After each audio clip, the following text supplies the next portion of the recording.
Hello and welcome to a brand new episode. I'm Shiron91 and today we're gonna buckle up and review one of the most iconic games ever made by Naughty Dog, CTR Crash Team Racing. That's right, we're gonna switch up the mood and talk about the best kart racing game ever made by the company also responsible for creating the classic Crash Bandicoot games for the PlayStation 1. And also to boot, this was the first ever racing game that Naughty Dog has ever made. And as a first ever racing game that was ever made, I honestly wouldn't believe it, because this is a really amazing game. And the game still holds up even after 19 years. And honestly, this is the perfect time for me to do the review of the game itself. Not only did I get my driver's license, but the game is actually being remade.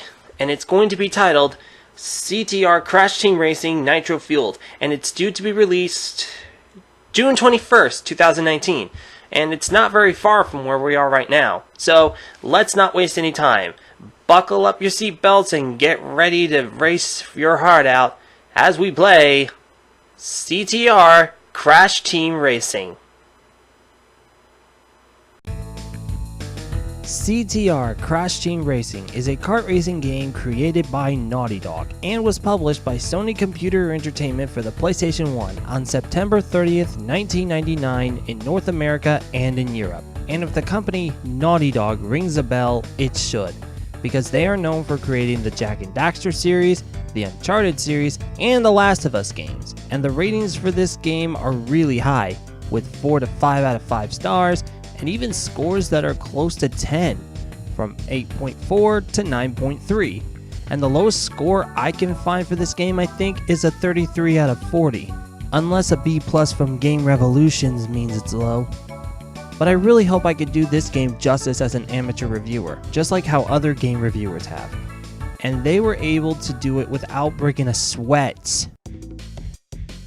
The story of the game is about the Crash Bandicoot crew being challenged to a game called Survival of the Fastest by the fastest alien in the galaxy, nitrous oxide. And if the gang wins, they will be left alone. But if they lose, the planet will be turned into a concrete parking lot and turn its inhabitants into slaves. So you get to play as the memorable characters like Crash Bandicoot, Dr. Cortex, Tiny Tiger, Coco Bandicoot, Dr. Injin, Dingodile, Polar, and Purah, to stop nitrous oxide from taking over the world by winning trophies, defeating the boss races, winning the keys from the boss races, and save the world. The story is nothing special, but it is good. I mean, it is a racing game with an adventure mode, and I don't really expect it to be written by either William Shakespeare, Mark Twain, or even Virginia Woolf, so I can't really be hard on it for what it is. As for the characters of the game, however, I do have one issue with it, but I'll get to that in a bit. But all of the characters I mentioned before are all there, except for Dr. Embryo and Koala Kong for reasons I do not know why they weren't added into the game, but okay. And they all have their unique stats. Some are faster, some have more acceleration, and some are really amazing with turning. No racer is equal. They're all unique in certain areas, and I admire that as a gamer. Though for the adventure mode, I played as Crash because he's a well-balanced racer along with Dr. Neo Cortex. However, like I said, I did have one issue with it, and it is, as you can guess, nitrous oxide. With a need for speed and with an obsession of taking over the world, I did see him as a one-dimensional bad guy, or as a Saturday morning cartoon that our heroes have to stop. He's not an interesting villain, but it does give me an excuse to play as Tiny Tiger, who is one of my favorite characters along with Dingodile. You get to play as them too, except for Oxide for some reason. You also get to play as all of the boss racers, along with Fake Crash, which was inspired by a cheap Japanese plushie doll. You also get to play as a character named Penta Penguin, though you can only do that with a cheat code. So I'll share the cheat code for it in the description below if you want to play as a cute little penguin driving around in a go-kart. But out of all of it, I love that this game has almost all of the memorable characters from the 3 previous games and as racers. None of them are cookie cut racers. They're all unique stat wise, and it really encourages you to try out all of the racers. And I'm on board with that idea. As for the gameplay, it's a kart racing game. What else is there to say? Well, a lot actually. For one, the tracks. There are 18 tracks in all, and I remembered all of them, as they're all amazing. Well made, colorful, and some have shortcuts that you can find if you look hard. And when you find it, it's satisfying. And keep that word in mind, because I'll be using that word a lot for the gameplay segment. Since this is a racing game, this game makes you want to know how fast you can go to get first place in any race, with speed pads, turbo power-ups, and even sliding by pressing the boost button to help you go faster and faster and faster and faster, and do that over and over and over and over and over to help you go farther away from the other racers. Oh my god, this is so satisfying! Sorry, the adrenaline is so intoxicating right now. Speaking of power-ups, this game has a lot of them. By breaking crates around the tracks, you'll receive them, but what you get is completely random, like turbo boosts, tracking missiles, bowling bombs, power shields, explosive crates, potion drops, invincibility masks, entropy clocks, and even warp orbs, all used to sabotage other racers and win races. You can also pick up Wampa fruits by breaking fruit crates or finding some laying on the tracks to pick up. And once you gather 10 of them, you'll be juiced up, and your power-ups will have more of a kick to them. For example, when you get a TNT crate, when you're juiced up, you'll instead get a Nitro crate. CTR has 5 modes: Adventure Mode, Time Trial, Arcade, Versus, and Battle. And I only played through Adventure Mode because I wanted to focus on its story, but that doesn't mean I can't give brief summaries of the other modes. Adventure Mode is the game's story mode where you have to travel through 5 parts of the world, win trophies, CTR tokens, and time relics, beat the bosses to win keys, and beat Oxide on a one-on-one race. Time Trial is a single-player race where you can race against the clock for the lowest time. Arcade is where you can race in 4 different cups: Wampa Cup, Crystal Cup, Nitro Cup, and Crash Cup. Each cup having 4 different tracks and where you earn points, and the person with the most points wins the cup. Versus is a mode where up to 4 players all get to race for first place, with no computer-controlled racers. And Battle Mode is where 4 players battle in a free-for-all style battle arena, also with no computer-controlled racers. And yes, I said 4 players, because with a multi-tap plugged into your PlayStation 1, you can have up to 4 players play together, and this was all before online multiplayer became big. Also to add, responsive controls with amazing modes and fun gameplay is all intentionally summed up in one word: satisfying. And this was a game made in 1999, and it was the first attempt of a racing game from Naughty Dog. Also, I want to get this out of the way right now. I've never played the old school Mario Kart racing game, and I've never really played the Diddy Kong racing game. But I do know that those 2 games were the inspiration for this game right here. The graphics in the games are just like the growth of the original games. With every new Crash game, the graphics improve, and CTR is no exception. But there is something I want to mention about the tracks. All of the tracks are based off of the worlds you visited in the previous Crash game, and I really love that so much. How the worlds turn from walking worlds into racing worlds. The music of the game is really good to listen in your car, though I don't think I'd recommend it, otherwise the game's adrenaline will get to you, and you may get pulled over by the police, or probably plow your car into the nearest tree.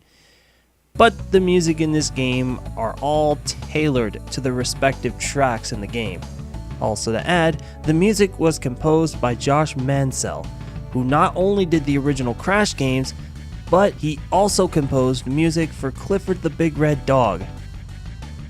I'm not kidding, I didn't even know that. In Adventure Mode, there are 5 bosses in all: Ripperoo, Papu Papu, Komodo Joe, Pinstripe Potoroo, and the main antagonist, Nitrous Oxide. You can only face the first 4 when you gather 4 trophies from each hub world. And I don't think I'd be safe to use the word hub world loosely. Reason being is that I can see this hub world like one huge track that could put the Indy 500 track to shame. Getting back onto topic, when you get 4 trophies, you'll get an intro cutscene of the boss racers, where you have to beat that boss in a one-on-one race for a key to face Oxide. And there is one Achilles heel that I'm going to expose. The boss racers only exploit on only one particular power-up. Ripperoo drops TNT crates, Papu Papu drops green and red beakers, Komodo Joe throws TNT crates that explode on contact, and Pinstripe Potoroo rolls bombs backwards, and neither of them change it up to make it more challenging. While Oxide, well... Oxide is a cheater! Not only does he get a head start while you have to wait for green to go, but when you get to hit him, he just spins forwards and goes on like nothing happened to him. He throws a lot of random obstacles too, from TNT crates that explode on contact, to nitro crates, and even 2 red or green beakers. So you'll have to be extremely careful when you race Oxide to win a race to save the world. The boss races though are a way to test your racing skills. Unless you get first place and keep your distance from the bosses, then it'll be easy to beat someone. And that includes Oxide. Get ahead of him and leave him in the dust. That's what you get for cheating, buddy. Cheaters never prosper. Now when you win all of the trophies, all of the CTR tokens, and all of the relics and defeat Oxide, you'll be rewarded with epilogues with what happened with the characters after saving the world, but also a scrapbook showcasing the journey of Naughty Dog and their beloved Crash Bandicoot throughout the 3 to 4 years until the company moved on to do bigger projects. But earning the scrapbook does mean you have to get all of the relics, all 18 of them. And don't worry, the game's not picky with which ones you get, so you'll be fine. But as for the reward, it did feel like it wasn't much. Honestly would have loved to unlock Penta Penguin along with the scrapbook instead of entering in a cheat code just to play as him, but I really don't want to be too negative with that kind of reward, so I'll take it what it is. At least I still felt rewarded for all of my hard work, and it was from a kart racing game of all things. I really have nothing else to say about this game. This is probably one of my favorite nostalgic games out of the bunch. I mean, to be fair, Final Fantasy VIII was my first ever game that I've ever bought and played. But I still love it for what it was. It had its flaws, but it's still a fun game. This one, on the other hand, has so much more to me. It holds a place in my heart along with this game. In fact, there are a lot of games out there that hold a big place in my heart. In fact, this one out of all of it is the bee's knees of a game. It's fun, it's enjoyable, and it holds a very special place for people who have played this before. And really, I love it. That's why my final rating for this game is a perfect score of a 5 out of 5 and is worth it. If you haven't played this game, you are really missing out on it. It's fun gameplay, awesome adventure mode, and attention to detail of the original games is the reason it deserves the rating it's given. Even though the boss races aren't as challenging like in the original game's boss fights, but I can't really be too hard on this game's boss races. They're still good too. Like I said earlier, it is a classic PS1 game, just like the original Crash and Spyro games are. And it deserves that title, because it shows that you can achieve something you've never made before if you put your mind to it. And for the first time that Naughty Dog made a racing game, they nailed it on the head. And it's available in its original PS1 physical glory and in its digital glory too. Yep, you yourself can buy this game on your PlayStation 3 system or on the portable devices, the PSP and the PS Vita. And the prices are reasonable for its digital form. Its physical form, however, can be tricky. On Amazon, it can be expensive, as well as on eBay, and that's only for a new copy. Its used copies can be like walking on eggshells, but I chose to be a smart boy and win it through an auction. And yes, Lukey Games has it too, and I'm sure I'm beating it like a dead horse, but Lukey Games is a great site to look at. But I would prefer to buy it off the PSN store since it's cheap. Like $9.99 cheap. Trust me when I say that this game is one you have to play before you die. But don't take my word for it. Play the game yourself and experience the wonderful kart racing wonder that is CTR, Crash Team Racing. So before anyone goes off on me and says that this game is like a copy of Mario Kart, it's not. It's its own game, and maybe it could be a copy, but I don't believe so. In fact, it's because of CTR I really want to try and find the other two games. Mario Kart and Diddy Kong. Those two games. And with the remake actually coming around, I'm super excited for it. And really, there's not really much I can say about it, but we can just wait and hope that the remake really keeps up with everything, so I'm excited for it. Thank you all so much for watching this video. If you liked it, please click on the like button, and please subscribe to my channel for more reviews. Also be sure to click on the notification bell to let you all know when videos are coming out. Also, links are in the description below for my Facebook, Twitter, Twitch, Patreon, and now I have a Ko-fi account if you want to donate there. Is there a video game you want me to review next? Please let me know in the comments down below. I read them. I'm Shiron91, and I hope to see you all on the next episode. Happy gaming, everybody!